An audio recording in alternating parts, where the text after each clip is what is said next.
तो फ्रेंड्स एक नए क्वेश्चन के साथ देखिए, एक अवतल लेंस की फोकस दूरी 15 सेंटीमीटर, ठीक है। तो ध्यान रखिए अवतल लेंस की फोकस दूरी f is equal to minus का 15 सेंटीमीटर। आगे देखिए लेंस को 30 सेंटीमीटर, ठीक है, लेंस से 30 सेंटीमीटर दूर रखी वस्तु का प्रतिबिंब कहां बनेगा, ठीक है। तो लेंस से कितनी दूरी पर वस्तु रखी जा रही है? 30 सेंटीमीटर की दूरी पर वस्तु रखी जा रही है। 30 सेंटीमीटर हो गया, हमसे कह रहा है प्रतिबिंब कहां बनेगा, तो ये क्या याद कर रहा है? बी डिटरमाइन करना है। आगे कह रहा है तथा उत्पन्न आवर्धन क्षमता भी कैलकुलेट कीजिए। आवर्धन क्षमता आपको पता है किससे रिप्रेजेंट करते हैं हम लोग? एम से, ठीक है। देखिए भाई वही लेंस फार्मूला, ठीक है, लेंस फार्मूले को देखो 1/f 1/b, ठीक है, माइनस 1/u 1/f माइनस का 15, ठीक है, 1/b कैलकुलेट करना है माइनस 1/ माइनस का 30, माइनस का 1/15 1/b minus and minus plus और 1/30, ठीक है। 30 को इधर भेज दीजिए, 30 को इधर भेज दीजिए, माइनस का 1/30 और माइनस का 1/15 और 1 is equal to 1/b। 13 and 15 का एलसीएम जो हो गया वो 30 हो गया। 30 से 30 को डिवाइड करो 1 टाइम्स 1 की मल्टीप्लाई 1 के साथ माइनस 1। 15 से 13 को डिवाइड करो 2 टाइम्स और 2 की मल्टीप्लाई 1 से 2 1 जा 2, ठीक है। b minus 2 and minus 1 minus का 3/30, ठीक है। 1/b 3 से डिवाइड कर दो 10 times minus 1/10 is equal to 1/b and b is equal to minus का 10 सेंटीमीटर, ठीक है। b is equal to minus 10 आ गया हम लोग का, ठीक है। तो सबसे पहले प्रतिबिंब बनने वाला क्या है? हमने बताया था आप लोगों को, कौन सा लेंस बताया था? आपको बताया था लेंस अवतल है। अवतल lens b is equal to minus, then प्रतिबिंब में क्या बनेगा? आभासी, ठीक है। आभासी बनने के साथ साथ कहां बनेगा? लेंस के सामने, ठीक है।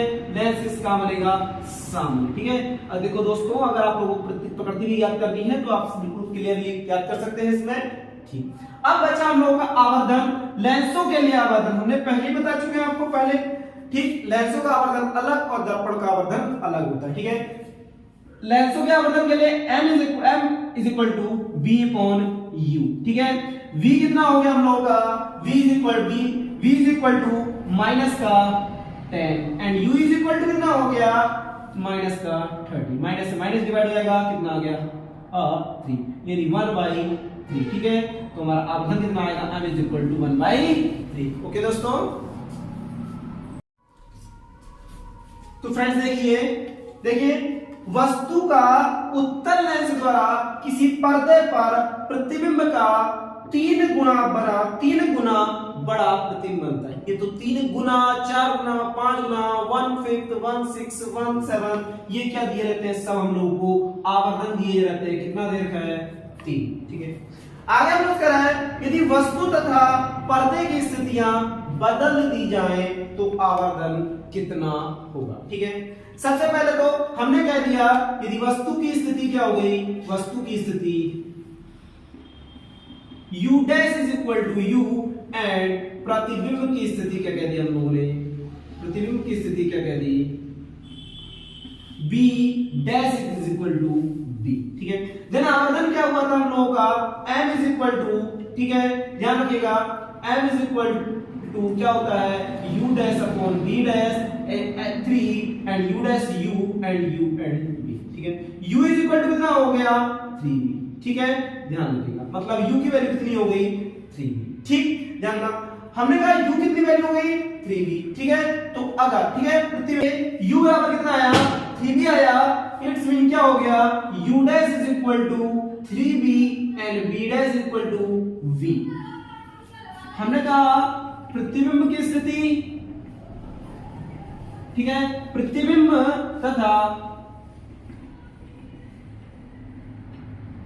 वस्तु की स्थिति बदलने पर, प्रतिबिंब तथा वस्तु की स्थिति बदलने पर होगा क्या? हमारा u dash is equal to कितना हो जाएगा? b and b dash is equal to कितना हो जाएगा? 3b। देखो पहले u डैश कितना था? 3b एंड b डैश कितना था? b। अब क्वेश्चन बन चुकी है u dash equal to b and B dash equal to कितना हो गया 3b, ठीक है। देन आवर्धन कितना हो जाएगा, आवर्धन निकालिए, आवर्धन m dash is equal to आप लोग जानते हैं u dash upon b dash, and u dash की वैल्यू b है और ये कितना हो गया 3b, देन b से b कट गया 1/3, ठीक है। m डैश इक्वल टू कितना हो गया 1/3। दोस्तों क्वेश्चन में मजा आया होगा आप लोगों को, बहुत इंटरेस्टिंग क्वेश्चन था ये वाला हम लोगों के पास। तो दोस्तों देखिए क्वेश्चन हम लोग कह रहा है उत्तल लेंस की फोकस दूरी 20 सेंटीमीटर, ठीक है। तो उत्तल लेंस की फोकस दूरी 20 सेंटीमीटर आप लोग जानते हैं, उत्तल लेंस की फोकस दूरी ऑलवेज क्या होती है प्लस, ठीक। हम लोगों से कह रहा है इसकी क्षमता की गणना कीजिए, ठीक है। तो इसकी क्षमता की गणना कीजिए, यानी P is equal to determine करना है। हमने आपको बताया था, ठीक है, लेंस की क्षमता दो फार्मूले यूज होते हैं, एक जब सेंटीमीटर में होता है जिसका फार्मूला होता है P is equal to 100/f, और दूसरा जो फार्मूला मीटर में होता है वो क्या होता है P is equal to 1/f, ठीक है, ध्यान रखिएगा, ठीक है। देखिए P इज इक्वल टू चूंकि फोकस दूरी सेंटीमीटर में रहती है तो फार्मूला लगाओ 100/f, ठीक है। 100 हो गया एंड f कितना हो गया 20 से डिवाइड कर दो, P is equal two plus का 5 डायोप्टर, ठीक है। चूंकि लेंस की क्षमता को डायोप्टर में प्रदर्शित किया जाता है इसलिए हम लोगों ने डी लिख दिया। चूंकि ये लेंस हमारा क्या है उत्तल, और उत्तल लेंस की क्षमता हमेशा क्या होती है पॉजिटिव, तो इसलिए क्या है पॉजिटिव, ओके। तो दोस्तों देखिए हम लोगों के सामने क्वेश्चन है, हम लोगों से कह रहा है कोई 2 सेंटीमीटर लंबा बिंब, ठीक है। बिंब से आप लोग समझ रहे होंगे, ठीक है, बिंब का है या वस्तु की लंबाई का है। जो बिंब यूज होता है वो किसके लिए यूज होता है, वस्तु के लिए। प्रतिबिंब आप लोग जानते हैं, ठीक है, ध्यान रखिएगा। तो हमसे कह रहा है कोई 2 सेंटीमीटर लंबा बिंब है, ठीक है। आप लोग जानते हैं हम लोग वस्तु की लंबाई को किससे रिप्रेजेंट करते हैं ओ, और कितनी होती है ये 2 सेंटीमीटर। देखिए आगे कह रहा है हम लोगों से 10 सेंटीमीटर फोकस दूरी के 10 सेंटीमीटर फोकस दूरी के किसी उत्तल लेंस, ठीक है। तो हमारी फोकस दूरी उत्तल लेंस की है और कितनी है 10 सेंटीमीटर। हम बता चुके हैं उत्तल लेंस की फोकस दूरी प्लस, ठीक। आगे देखिए कह रहा है बिंब की लेंस से दूरी कितनी है 15 सेंटीमीटर, ठीक है। बिंब अर्थात वस्तु की लेंस से दूरी कितनी है 15 सेंटीमीटर। लेकिन आप लोग जानते हैं वस्तु की दूरी हमेशा क्या होती है माइनस, ठीक है। आगे कह रहा है प्रतिबिंब की प्रकृति, स्थिति और आकार ज्ञात कीजिए। 3 चीजें, नंबर फर्स्ट प्रतिबिंब की प्रकृति, ठीक है, प्रतिबिंब की प्रकृति, और कॉमा क्या याद करना है स्थिति, और प्रतिबिंब की प्रकृति और स्थिति कौन बताता है बी, ठीक है। उसके बाद आकार याद करना है, आकार कौन बताता है आई, ठीक है। ये दोनों चीजें डिटरमाइन करनी है हम लोगों को, ठीक है, ध्यान रखना। ये किसका आकार है प्रतिबिंब का आकार, ठीक है, प्रतिबिंब का आकार, ठीक है। दोस्तों सबसे पहले डिटरमाइन करो, क्या v डिटरमाइन करते हैं, ठीक है। तो लेंस फार्मूले से 1/f 1/b और माइनस का 1/u, ठीक है। 1 कितना हो गया f कितना हो गया 10 एंड 1/b कैलकुलेट करना है माइनस का 15, ठीक है दोस्तों। उसके बाद ठीक माइनस एंड माइनस क्या हो जाएगा प्लस, ठीक है, माइनस एंड माइनस क्या हो जाएगा प्लस। इस 1/15 को इधर ले आओ, 1/10 माइनस का 15 इज इक्वल टू 1/b, ठीक है। 15 एंड 10 का एलसीएम ले लो, कितना आ गया 30 एंड 10 से 13 को डिवाइड करो, कितना आया 3 टाइम्स, ठीक है। 3 की मल्टीप्लाई 1 से 3 1 जा 3, 15 से 30 को मल्टीप्लाई कर दो, डिवाइड करो, 15 से 30 को डिवाइड करो 2 टाइम्स, 2 की मल्टीप्लाई 1 से करो, 2 1 जा 2, ठीक है, 1/b, ठीक। 3 में से 2 गया 1/30 एंड 1/v, ठीक है, and v is equal to कितना आ जाएगा 30 सेंटीमीटर, ठीक। हमने बताया है b अगर हमारा प्लस होगा तो प्रतिबिंब क्या बनेगा आभासी, ठीक है। आभासी बनने के साथ साथ हमारा प्रतिबिंब क्या बनेगा लेंस के सामने बनेगा, ठीक है, लेंस के सामने। उसके बाद हम लोगों से ये कह रहा था प्रतिबिंब की प्रकृति और स्थिति, हमने बता दिया।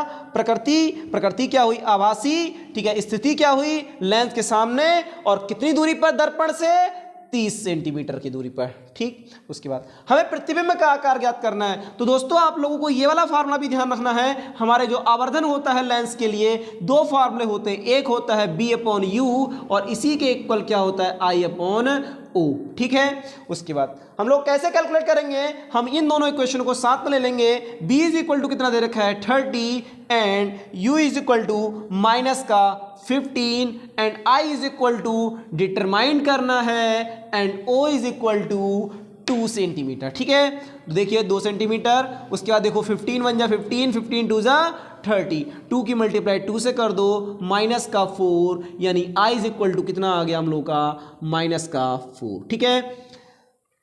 यानी हमारी प्रतिबिंब की लंबाई कितनी हो गई 4 सेंटीमीटर। 4 सेंटीमीटर होने के साथ साथ माइनस साइन क्या शो करता है कि प्रतिबिंब क्या बन रहा है उल्टा, ठीक है। तो प्रतिबिंब क्या होगा, प्रतिबिंब 4 सेंटीमीटर लंबा तथा क्या बनेगा उल्टा, ठीक है। तो कंप्लीट डिटेल आपको पता चल रही है। तो अगर हमारा जो इस क्वेश्चन में प्रतिबिंब आभासी बनेगा लेंस के सामने और क्या होगा लंबा 4 सेंटीमीटर लंबा और क्या बनेगा उल्टा यानी अक्ष के नीचे, ठीक है दोस्तों।